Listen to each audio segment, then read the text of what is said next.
পালং শাক তুলছি এখন আমাদের বাগানে। শাকগুলো ধুয়ে কেটে রাখলাম, এবার হয় কুমড়ো আলু কেটে রেখেছি, এই যে হাতে বানানো বড়ি। মশলাগুলো রেডি করে রাখলাম, একটু শুকনো লঙ্কা আর 5 ফোড়ন।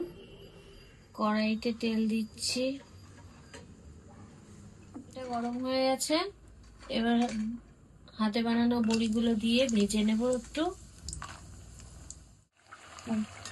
বড়িগুলো লাল লাল হয়ে এসছে, এবারে তুলে নিতে হবে।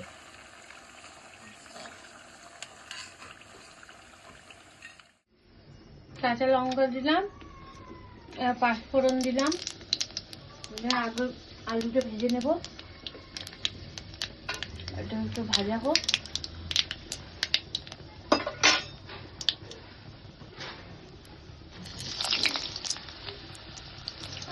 আলুটা দিলাম, এবার আলুটা দিয়ে একটু ভেজে নেব।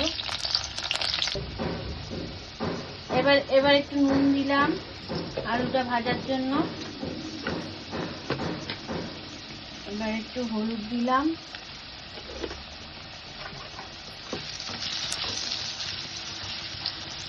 এবার একটু নেড়ে দিলাম। আলুটা ভাজা হয়ে গেছে, এবারে সবজিগুলো সব একটা একটা করে দিয়ে দেবো।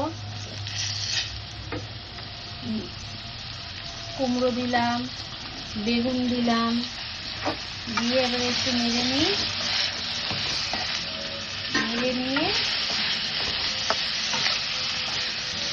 এবার পালং শাকটা দিয়ে দিচ্ছি। গাছের পালং শাক,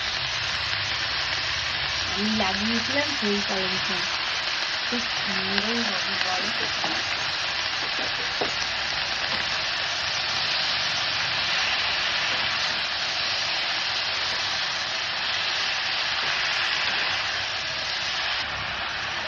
শাকটা নেড়ে দিলাম, নেড়ে দিয়ে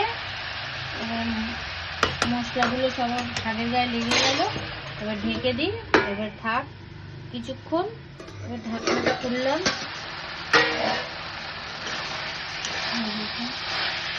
জলটা শুকিয়ে আসছে।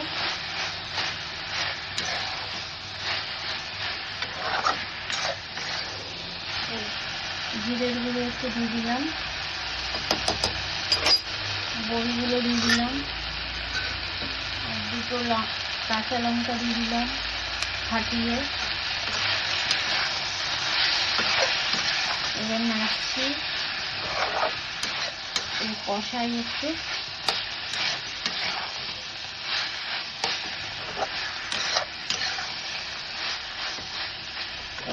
গরম জল করে নিই, তরকারিতে দিতে হবে। কাঁচা জল দিলে তরকারির স্বাদ নষ্ট হয়ে যায়। গরম জল একটু দিয়ে দিই, গরম জল দিয়ে দিলাম। তরকারিটাকে নেড়ে চেড়ে